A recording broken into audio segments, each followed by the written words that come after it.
नमस्कार दोस्तों। आज मैं आपको रुक जाना नहीं योजना क्या होती है उसकी फुल डिटेल लेकर आया हूँ। इससे पहले याद रखना ऐसे कुछ पॉइंट हैं इम्पोर्टेंट, पहले वो बता दे रहा हूँ क्या इसके पॉइंट है। उसके बाद वन बाय वन करके मैं आपको पूरा डिस्कशन करूँगा कि यार हम अगर जून वाले मंथ में अगर हम रुक जाना नहीं फेल हो जाते हैं तो उसके बाद हम कब दोबारा एग्ज़ाम दे सकते हैं कि नहीं दे सकते हैं। अगर जून में कितने में पास होते हैं, फिर उसके बाद अगर एक दो में फेल होते हैं, फिर कितने सब्जेक्ट में अपन को पेपर देना पड़ेगा नेक्स्ट में। तो वो सारी डिटेल में आपको लेकर आया हूँ। ठीक है, सबसे पहला काम आपको मैं बता दे रहा हूँ कि जो रुक जाना नहीं है, ठीक है, पिछले साल 8% बढ़ा था रिजल्ट, याद रखना। जो कि इसका पिछले साल जो प्रतिशत था वो कितना था, 8% रिजल्ट इसमें बढ़ा हुआ था। मतलब इसमें ये मान लो कि आपका 8% इसमें फ़ायदा हुआ था स्टूडेंटों को, याद रखना, अगर जिसने रुक जाना नहीं के माध्यम से एग्ज़ाम दिए होंगे। ठीक है, अब जैसे बात करते हैं, अभी जून आने वाला है, क्या लिखा, जो जून की परीक्षा में भी फेल होंगे।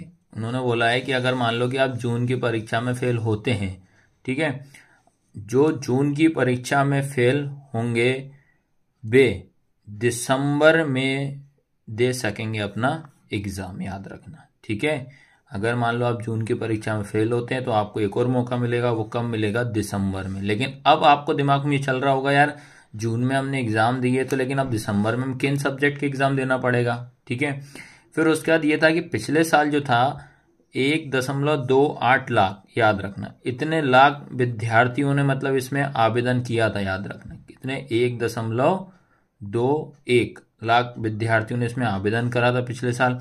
लेकिन इस साल याद रखना है इसका डबल है, सीधा सीधा 2,40,000।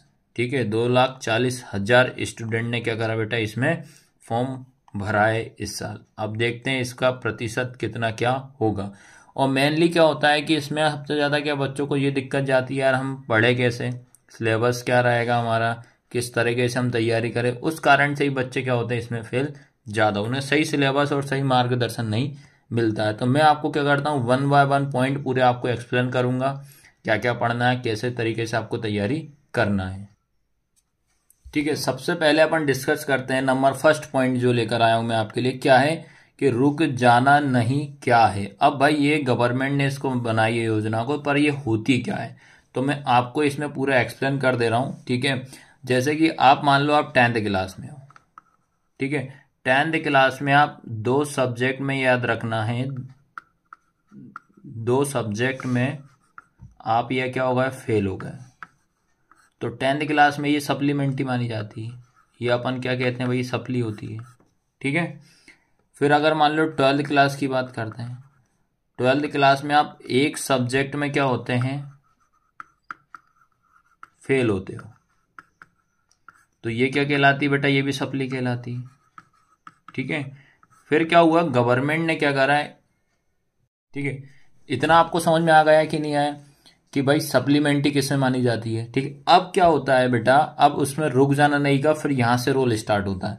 जैसे मान लो कि आप 10th क्लास में हो, 10th में आपके दो सब्जेक्ट में अगर फेल होते तो वो सप्ली होती। अब याद रखना दो से ज्यादा, जैसे मान लो कि आप 3 सब्जेक्ट में फेल हो गए, 4 में हो गए, 5 में हो गए, या 6 में, या किसी किसी को 6 के 6 में अगर फेल होते हैं, तो आपको क्या करना है, इन जो भी सब्जेक्ट में आप फेल हो गए हो, आप इन फेल वाले सब्जेक्ट को रुक जाना नहीं, याद रखना, रुक जाना नहीं, इसके माध्यम से आपको क्या करना पड़ेगा, फॉर्म भरना पड़ेगा। जैसे मान लो कि आप 3 सब्जेक्ट में फेल हो गए हो, तो आपको क्या करना है, जैसे ये लिखा है, ये 3 सब्जेक्ट में फेल हो गए, 4 में हो गए हो, 5 में हो गए, या किसी 6 के 6 में हो गए, तो आपको क्या करना पड़ेगा, रुक जाना नहीं के माध्यम से फॉर्म भरना पड़ेगा। ठीक है, आपने 3 सब्जेक्ट में फॉर्म भरा तो आपको ओनली 3 सब्जेक्ट के ही पेपर देने पड़ेंगे। उसके बाद अगर आप 4 सब्जेक्ट में आपको फॉर्म भरा है आपने, तो आपको 4 के ही देना पड़ेगा। 5 में भरा है तो 5 के ही देना पड़ेगा, 6 में भरा है 6 में ही देना पड़ेगा। लेकिन एक और मैं बेनिफिट आपको बता दे रहा हूं कि जैसे क्या होता है कि वेस्ट ऑफ 5 है आपके पास, याद रखना ये बेनिफिट है। मान लो कोई स्टूडेंट है वो 3 सब्जेक्ट में फेल है, तो बेटा आपको इसमें 2 सब्जेक्ट में पास होना पड़ेगा। ये चीज दिमाग में स्टोर कर लो, एक सब्जेक्ट आपको बेनिफिट देगा इसमें, क्योंकि आपको ये वेस्ट ऑफ 5 योजना है, याद रखना, वेस्ट ऑफ 5 है इस साल, तो उसी के हिसाब से ये काम होगा अभी भी इस साल। ठीक है, ये इसमें हटेगा नहीं वेस्ट ऑफ 5। ठीक है, अब जैसे मान लो आप 4 में फेल हो, आपको क्या करना पड़ेगा, 4 में से याद रखना 3 में पास होना पड़ेगा। 5 है तो 5 में से आपको 4 सब्जेक्ट निकालना पड़ेगा। एक सब्जेक्ट नहीं भी पढ़ोगे तो भी कोई दिक्कत नहीं है। तो ये आपको ध्यान रखना है, ये है 10th क्लास स्टूडेंट के लिए मैंने आपको बताया, ठीक है। तो ये होगा कि भाई जो जो बच्चे फेल हो उनको ये भरना पड़ेगा। फिर कितने मौके देंगे वो अलग पॉइंट में बात करेंगे। अभी अपन कौन फॉर्म भरेगा, क्या है क्या नहीं, ये योजना बता। अब जैसे बात करते हैं 12th क्लास के लिए, भैया 12th वाले को भी बता दे रहा। अब 12th वाले स्टूडेंट याद रखना, आपके वेस्ट ऑफ 5 योजना नहीं है भैया। तो आपको क्या करना पड़ेगा, जैसे मान लो कि आप ये एक सब्जेक्ट में, तो याद रखना आप मान लो कि 2 सब्जेक्ट में फेल होते हैं तो आपको इसमें भर देना, आपकी साल बच जाएगी। 3 सब्जेक्ट में फेल हो 3 में भर देना। तो ये आपके लिए योजना याद रखना, ठीक है। तो इसमें आपको समझना है कि जो रुक जाना योजना क्या होती है, ये उन विद्यार्थियों को इसमें फॉर्म भरना है जो फेल हो चुके हैं, याद रखना। जो 10वीं में फेल हो चुके हैं, 12वीं में फेल हो चुके हैं, उनको इसमें फॉर्म भरना है। और वेस्ट ऑफ 5 योजना है तो उससे और आपको ज्यादा बेनिफिट मिलेगा, ठीक है। आया सबको समझ में कि नहीं आया? तो ये होती है रुक जाना नहीं योजना, ठीक है। अब सेकंड पॉइंट आता है इंपॉर्टेंट, कि कितनी बार मौका मिलता है, कि भैया रुक जाना नहीं के माध्यम से कितनी बार मौका मिलता है। तो सीधा सीधा मैं आपको बता दे रहा हूं, इसमें आपको 2 बार मौका मिलेगा, 2 बार मौका मिलेगा, ये आपको ध्यान रखना है, ठीक है। अब पहली बार जो आपको मौका जो मिला है, पहली बार जो मौका मिला है, ठीक है, ये फर्स्ट बार आपको जो मौका मिला है ना बेटा, वो आपको मिल गया कब, जून में, ठीक है। अब जून के बाद जो आपको सेकंड बार जो मौका मिलेगा, वो मिलेगा बेटा आपको दिसंबर में, याद रखना, दिसंबर में, ठीक है। आया सबको समझ में कि नहीं आया? तो टेंशन करने की कोई आवश्यकता नहीं है। आपको अगर जून में आप फेल हो जाते हो तो आप दोबारा से दिसंबर में आप पेपर दे सकते हो। ये गवर्नमेंट याद रखना 6 महीने के अंदर अंदर आपको 2 बार मौका मिलती है, याद रखना, ठीक है। 6 महीने में आपके हो जाएंगे, याद रखना। तो ये आया सबको समझ में कि नहीं आया, कि आपको माइंड में रखना है भैया, और निराश नहीं होना है कि मान लो आप जून में फेल हो जाते हो, आपको फिर से दिसंबर में दोबारा मौका मिलेगा। लेकिन अब ये भी डिटेल पूरी बता दूंगा कि यार जून में हमने जो पेपर दिए, क्या हम दिसंबर में वही पेपर का देंगे? नहीं, ऐसा कुछ नहीं है, वो भी मैं आपको बताऊंगा पूरी डिटेल के साथ। पहले आप बस इतना इसमें याद रखो सेकंड पॉइंट में, कि कितनी बार मौका मिलेगा, हमें 2 बार मौका मिलेगा। पहली बार हमें जून में मिलेगा, सेकंड बार हमें दिसंबर में मिलेगा। अब थर्ड पॉइंट पे हम डिस्कशन करते हैं। थर्ड पॉइंट क्या है, एक बार फेल होने पर फिर होने, मतलब एक बार अगर मान लो अपन फेल होते हैं, कि यार अपने को क्या फिर मौका मिलेगा क्या? एक बार फेल होने पर फिर होने, ठीक है, ये रिपीट होगा यार, है ना। अब मैं याद रखना आपको इसका थर्ड पॉइंट बता दूं। थर्ड पॉइंट क्या याद रखना आपको, कि एक बार फेल होने पर फिर मौका मिलेगा। अब आपके दिमाग में चल रहा है यार हम एक बार फेल होगा, क्या दोबारा मौका मिलेगा? हाँ, आपको दोबारा मौका मिलेगा। और कैसे मौका मिलेगा? तो जैसे मान लो कि अभी आपका जून है, याद रख, आपने मान लो कि जून में एग्जाम दिए, ठीक है। जून में मान लो कि आपने 4 पेपर के एग्जाम दिए, ठीक है। कितने पेपर के एग्जाम दिए? 4 पेपर आपने दिए। 4 में से ये मान लीजिए बेटा आपने 4 में से 2 पेपर में आप क्या हो गए? पास हो गए, ठीक है। 2 पेपर में क्या हो गया? आप पास हो गए। अब लेकिन बच रहा है भैया 2 पेपर में मैं क्या हो गया? फेल हो गया आप, ठीक है। 2 पेपर में क्या हो गया? फेल हो गया। अब जो 2 पेपर में आप फेल हो गए हो, उन दोनों, मात्र इस 2 पेपर, ठीक है, इस 2 पेपर के ही एग्जाम जो रहेंगे आपको कब देना पड़ेगा? दिसंबर में, याद रखना। मात्र ये 2 में जो आप फेल हुए, कब दोगे आप एग्जाम?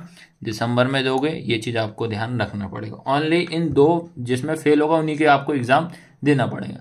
अगर कोई स्टूडेंट याद रखना 5 सब्जेक्ट का पेपर देता है, वो 5 में से उसको क्या करता है? 3 में पास हो जाता है, बचे कौन से? 2। तो उसको भी फिर क्या करना पड़ेगा? 2 में, जितने में आप इसमें पास होते उसके ना देके जिनमें आप फेल हो गए, वो दोबारा से आपको क्या करना पड़ेगा? दिसंबर में एग्जाम देना पड़ेगा।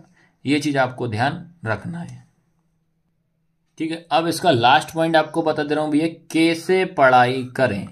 मेन पॉइंट ये आता है कि क्या क्या सिलेबस है भैया। माइंड में यही चलता है कि योजना है भैया, तो इसमें क्या आएगा क्या नहीं आया। तो मैं बता दे रहा हूं, जिस तरीके से आपको एमपी बोर्ड में आप पढ़ते हो, याद रखना,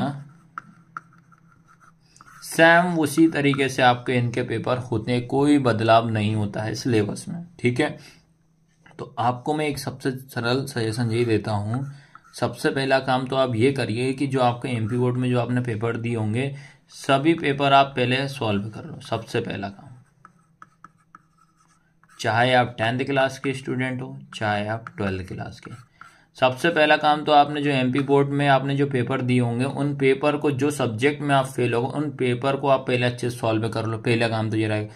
उसके बाद जैसे मान लो आप 10th क्लास में हो तो क्या करो, जिन यूनिट मतलब जो इकाई बोल दो आप या पार्ट बोल दो, जिन पार्ट से ज़्यादा मार्क्स का आ रहा है भाई, ज़्यादा नंबर का आ रहा है, उनको आप पहले कर लो। आपको तो भैया इसमें पास होना है, इसमें थोड़ी आपको टॉप करना है, ठीक है। इसमें तो आपको क्या करना है, पास होना है। तो आप सबसे पहले ऑल सब्जेक्ट में यही करना है 10th क्लास में कि जिन जिन यूनिट से सबसे ज़्यादा मार्क्स का आ रहा है वो कवर करो।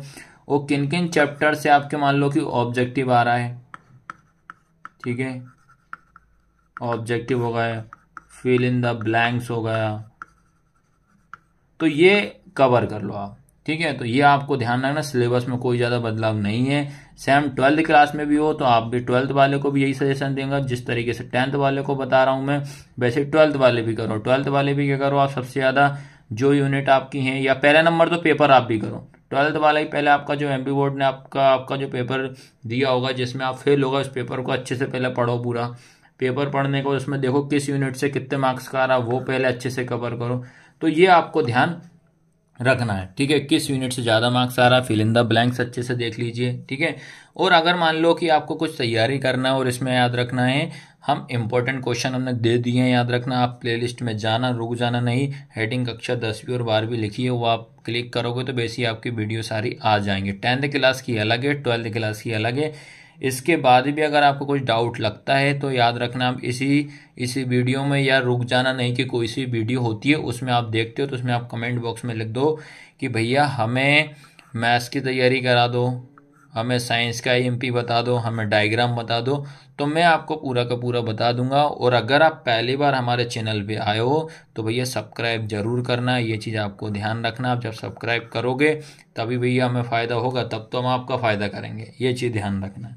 फिर भी आपको इतना सब चीज़ दे रहे हैं हम एकदम फ्री, ठीक है। तो वीडियो कैसी लगी, लाइक शेयर सब्सक्राइब जरूर करें। धन्यवाद।